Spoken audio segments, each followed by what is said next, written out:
Austerity measures. As the biggest and strongest economy in Europe, Germany reluctantly agreed to help bail out the debtor countries. In other words, Germany agreed to repay the bill, but only if the debtor countries agreed to implement strict austerity measures to ensure that it would never happen again.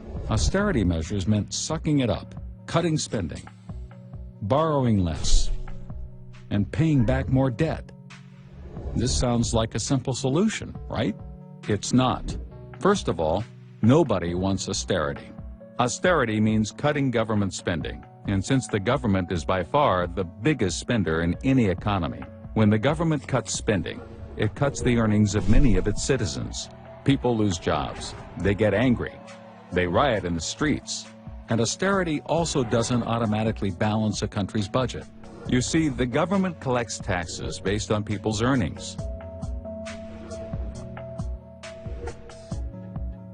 So when earnings are reduced, the government collects less in taxes. They still can't pay down their debts. The pain is so bad that it's almost politically impossible to accomplish. On top of that, there are huge cultural differences within the euro area. Extreme cultural differences.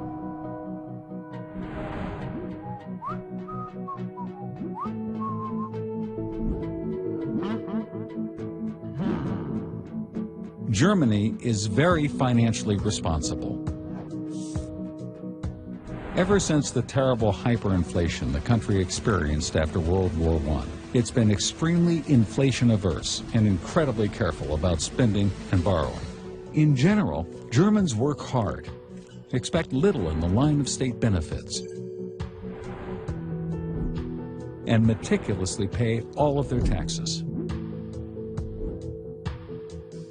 Many Greeks, on the other hand, enjoy generous state benefits and don't pay taxes. Greece has a terrible problem. It has never collected the majority of the taxes it imposes on its citizens, and it's always been this way. Joining the euro just amplified it.